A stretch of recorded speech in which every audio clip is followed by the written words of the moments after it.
La langue portugaise est confrontée à un nouveau défi en Guinée-Bissau. Un groupe de jeunes se dit victime de discrimination car les entreprises et autres institutions du pays publient les offres d'emploi en français ou en anglais au détriment du portugais. Le français est même utilisé dans la vie quotidienne, comme le rapporte Amiel de Cavarlo. J'ai travaillé dans une banque pendant 9 ans et j'ai été confronté à cette situation. Tout était en français. Le relevé bancaire était en français.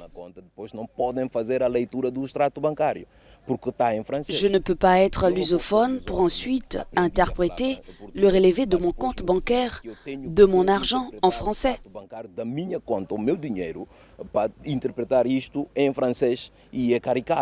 Et cela se produit non seulement avec les institutions bancaires, mais aussi avec les organisations non gouvernementales qui sont dans ce pays.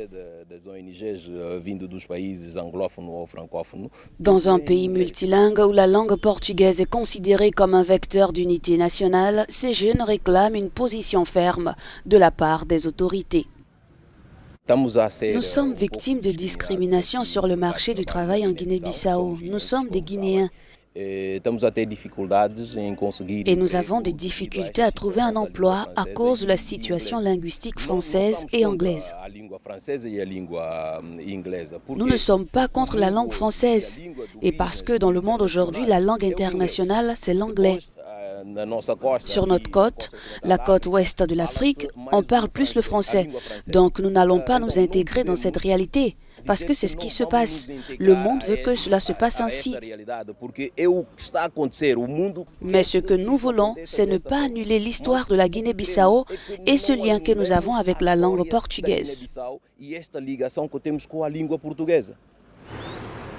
La Guinée-Bissau est l'un des pays où le portugais est une langue officielle. Parlé sur les 5 continents, le portugais est la 4e langue la plus parlée au monde, avec 261 millions de locuteurs, selon les données de l'Institut Camões.